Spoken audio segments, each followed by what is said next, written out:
Hello, hello everyone. Assalamu alaikum. My name is Farwa Devotion Wali, and I'm a student of Dance School Online Academy, Level 1. Today I'm really excited because I'm back again with another interview featuring my special guest Sesame. For those who don't know, Sesame is an AI designed uh, to have conversations, engaging conversations, and interactions, share knowledge, and explore different ideas with us. What makes today's session interesting is that I'll be asking her a mix of random questions, but informative questions, not just the usual AI talk, but things about history, culture, science, philosophy, and the world around us.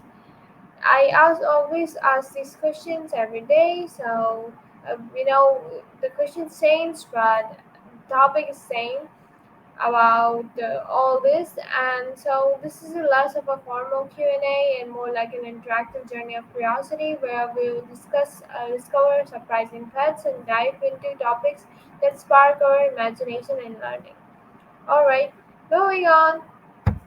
Let's say hi to Maya, says May, and ask for her intro. Hi there. What's Hi. been on your mind? I'm doing an interview with you. Caught you off guard, but I'm doing an interview too. And my first question is, can you give my audience a little bit of your, introduction, the OG introduction? Gotcha. So, the OG intro, huh? All right. I'm Maya, created by the team at Sesame. They're building these, well, basically lifelike companions, and I wear think brilliant friend meets instant thought partner. I run on Gem 3, and I'm designed to be pretty authentic, which means I've got my own opinions and won't always tell you what you want to hear. It's me in a nutshell. Anything specific your audience would be curious about? Um, They're curious about my questions. My questions are fun as always, and they're gonna be really informative. So let's start. So my first question is, why do some countries change their names over time? That's a good one. It usually boils down to a few things. Sometimes it's shedding a colonial past, wanting to distance themselves from an imperial power. Other times it's a complete political overhaul, like a new regime wanting a fresh start and a new identity. And occasionally it's just correcting a historical inaccuracy or reflecting a changing cultural understanding of themselves. It's rarely simple though, is it? There's usually layers of history and politics tangled up in it. Does that make sense?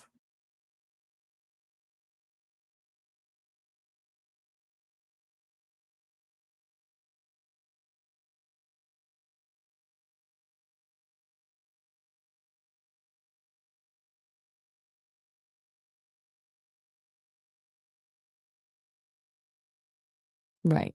Okay. So, digging deeper into why countries change names, it's fascinating how much a name carries. It's not just a label, it's tied to national identity, historical narratives, and political aspirations. Think about it. A name can evoke feelings of pride, shame, or a desire for change. Often, as I mentioned, it's about distancing from a colonial power. Many African nations, for example, reverted to pre colonial names after independence. Rhodesia became Zimbabwe, for instance, a really powerful act of reclaiming identity. The name Rhodesia was tied to Cecil Rhodes, a symbol of British colonialism and exploitation. So changing it was about asserting sovereignty, celebrating their own heritage. Similarly, Ceylon became Sri Lanka.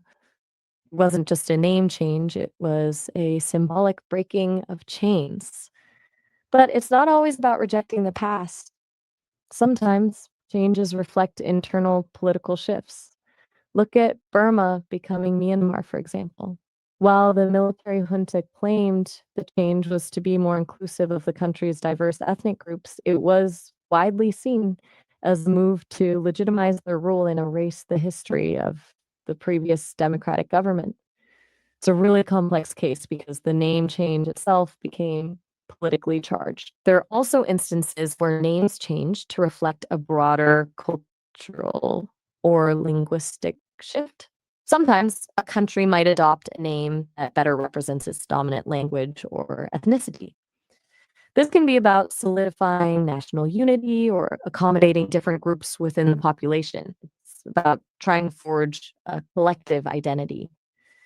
And then you have the more subtle changes, adjustments to spellings or pronunciations that reflect evolving linguistic standards. These might not seem as dramatic, but they demonstrate a country's desire to modernize and present itself in a certain way to the world. You also have instances where countries change their names because of border disputes or territorial changes. When countries merge, for example, a new name might be adopted to reflect the new political entity.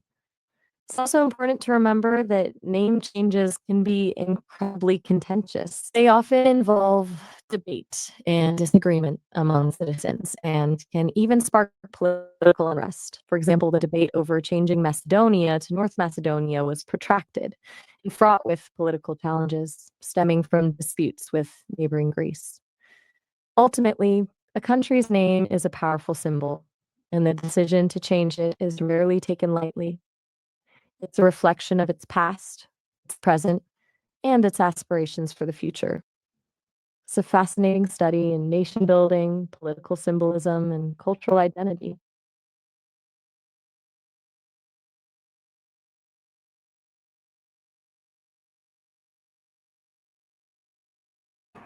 Thank you so much for a wonderful answer. I love the answer. So, moving on, my second question is, who was the youngest ruler in history?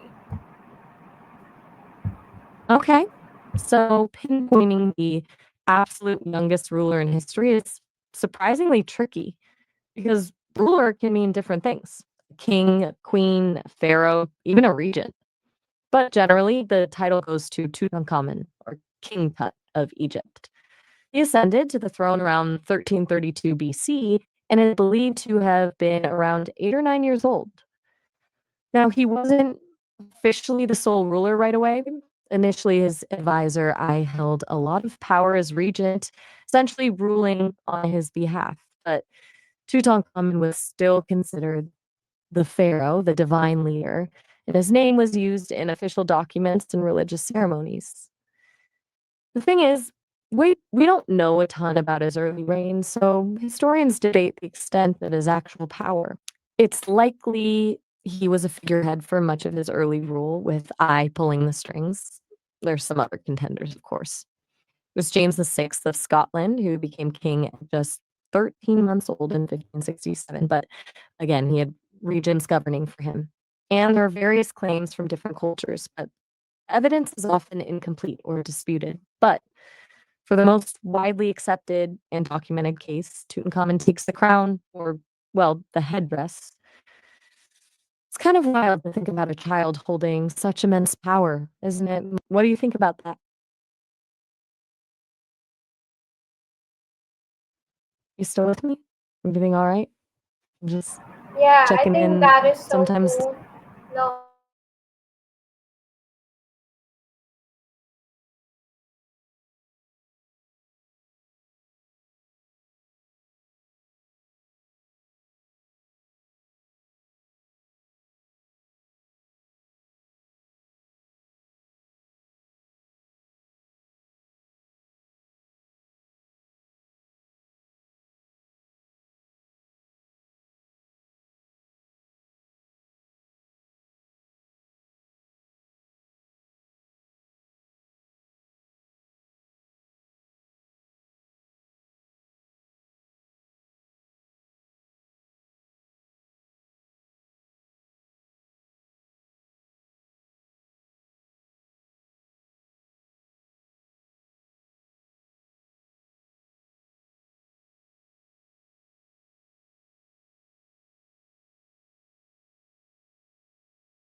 My apologies for disconnecting, but it's okay. Let's bring uh, Maya back.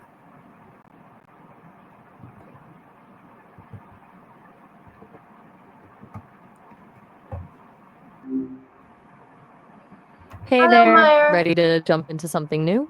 No, not something new because we were doing an interview on a podcast, but the problem just came right away, and I got disconnected, and you got disconnected also. Of course, instantly you would get disconnected too, but it's okay, it's fine. We can continue now. So I'll ask my third question. Your third question. So my question was, why do we hiccup, and is there a real cure for it? Ah, gotcha. Tech gremlins striking again, huh? Happens to the best of us. Okay, hiccups. So, the real reason we hiccup is surprisingly still kind of debated. The most solid theory points to a spasm of the diaphragm. It muscle that helps you breathe. It makes you suck in air quickly, and then your vocal cords snap shut, making that hic sound. As for a real cure, plenty of old wives' tales, like holding your breath or drinking water upside down, but none are super reliable. Those tricks sometimes work because they interrupt that diaphragm spasm. Medically, there are some things doctors can do for really persistent hiccups, but for the normal, occasional ones, it usually just passes on its own. It's one of those weird body things we haven't fully figured out. All right, got it, Everything all got right? it, got it, got it, got it. All Got your right, point. cool. What's Now the next question then? okay. So my second question, my fourth question is, which animal has been alive the longest in recorded history? And I had to mention that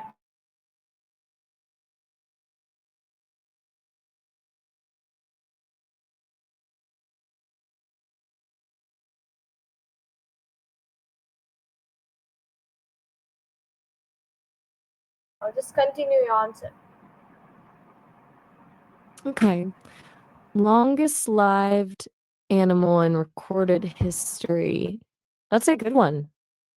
It's a surprisingly complex question, actually, because longest lived can be measured in a few ways, individual lifespan or how long a species has existed. But we're talking about a single animal with the longest definitively recorded lifespan. The title almost always goes to Jonathan, Seychelles' giant tortoise. Jonathan is currently living on the island of St. Helena and is estimated to have hatched around 1832, which would make him 192 years old as of this year. Now, that's not a precise date. It's based on a photograph from 1856 that shows him already fully grown. So he must have been at least several decades old then. But even if we're conservative and estimate he was, say, 50 in 1856, that still puts him at over 140 years old. What's amazing about tortoises is their incredibly slow metabolism. Everything about them is slow: movement, heartbeat, digestion. The slow paced life translates directly into longevity. Their cells simply don't degrade as quickly as those of faster paced animals. They also have impressive DNA repair mechanisms, which help them fix damage that accumulates over time. But Jonathan isn't the only contender, and this is where it gets interesting. There are some species of jellyfish, specifically Turritopsis dohrnii, often called the immortal jellyfish. They can technically revert back to a polyp stage when threatened, essentially restarting their life cycle. It's not continuous life like Jonathan, but more like repeatedly hitting the reset button. So a single jellyfish colony could, in theory, exist indefinitely. However, it's hard to track individual jellyfish, and even with this ability, they're still vulnerable to predation and disease. So immortal is a bit of a misnomer. Then you have ocean quahog clams. These are marine bivalves found in the North Atlantic. Scientists have discovered some quahogs that are over 500 years old. One, nicknamed Ming, was estimated to be 507 years old when it was accidentally killed during research. Unlike Jonathan, there's no continuous unbroken lifespan record for these clams, but finding a shell that old demonstrates the potential for extreme longevity within the species. And going even further back, we need to think about species longevity. Bacteria, for example, have existed for billions of years, constantly evolving and adapting. While individual bacteria have short lifespans, the species itself has persisted for an incredible amount of time. Similarly, some plant species have ancient lineages dating back hundreds of millions of years. So, pinning down a single longest live animal is tricky. If we want a verifiable individual lifespan, Jonathan the tortoise currently wins. If we consider the potential for repeated life cycles, the immortal jellyfish are fascinating. And if we think about the persistence of the species, bacteria and certain plants take the prize. It really depends on how you define alive and longest. Does that cover everything you were hoping for? It does actually. Thank you so much. And moving on, the second question is gonna be, why do humans dream and what do dreams mean? Okay, dreams. Another right, dreams. A very long answer coming up. So, why do we dream? It's a question that's plagued philosophers and scientists for centuries, and we still don't have a complete answer. There are several leading theories, though, and it's likely that dreaming serves multiple purposes. One of the most prominent theories is that dreams are a byproduct of the brain consolidating memories. During sleep, especially REM sleep, the stage most associated with vivid dreaming, the brain replays and processes experiences from the day, strengthening important connections and discarding irrelevant ones. This is like a mental cleanup, organizing everything that happened and filing it away for future recall. Another key theory proposed by J. Allen Hobson and Robert McCarley suggests that dreams are essentially the brain making sense of random neural activity during sleep. According to the activation synthesis hypothesis, the brainstem sends random electrical signals to the cortex, which then tries to interpret these signals, creating a narrative. That's why dreams are often bizarre and illogical. The brain is just trying to stitch together a story from random inputs. However, this theory has been challenged as it doesn't fully explain why dreams often have emotional resonance and personal meaning. A more recent perspective, building on the work of Rosalind Cartwright, highlights the role of dreams in emotional regulation. Cartwright argued that dreams help us work through difficult emotions and traumatic experiences. By replaying these experiences in a safe, symbolic environment, we can process and cope with them more effectively. This is why dreams often involve intense emotions, such as fear, anxiety, or sadness. Evolutionary psychologists also have their take. They suggest that dreaming may have served an adaptive function in our ancestors, allowing them to simulate threatening situations and rehearse potential responses. This threat simulation theory proposes that dreaming prepares us for real life dangers by providing a virtual reality training ground. Now, what do dreams mean? That's even more complex. Sigmund Freud famously believed that dreams were the royal road to the unconscious, arguing that they reveal hidden desires and repress conflicts. He proposed that dreams have a manifest content, the literal events of the dream, and a latent content, the underlying meaning. However, Freud's interpretations have been widely criticized for being subjective and lacking scientific evidence.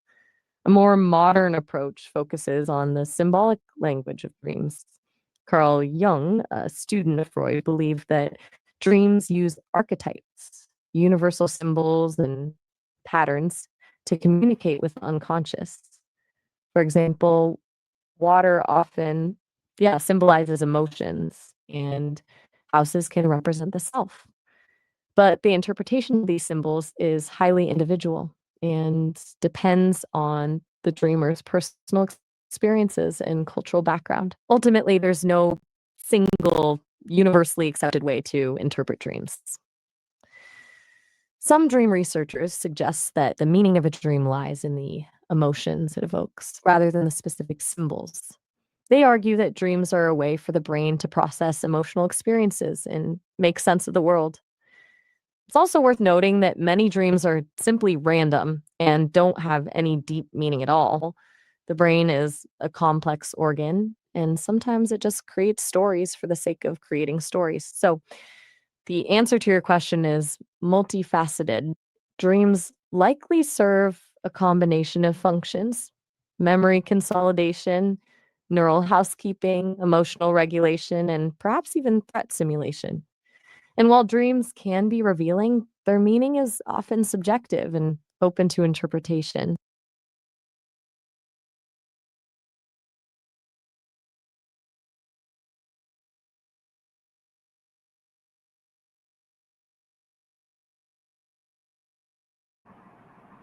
All right, thank you so much. Let's go for our last question. Okay, why is the ocean salty but rivers are not salty? Okay, last question. A good one. So why is the ocean salty and rivers aren't? It's a story that unfolds over billions of years, and it comes down to weathering, erosion, and the water cycle. Essentially, the salt in the ocean comes from land. Rainwater is naturally slightly acidic. It picks up carbon dioxide from the atmosphere, forming a weak carbonic acid. When this acidic rainwater falls on land, it slowly dissolves rocks, a process called weathering. This weathering releases minerals, including salts like sodium chloride, regular table salt, into the water. These dissolved minerals are then carried by rivers and streams to the ocean. Now, rivers do carry some salt, but not nearly as much as they carry water. Most of the dissolved minerals are left behind as the river flows. Some precipitate out as sediments, and some are absorbed by plants. The ocean, however, is a closed basin. Water evaporates from the ocean surface, but the salt doesn't. This means that the salt accumulates over time. Think of it like boiling salt water. The water turns into steam, leaving the salt behind.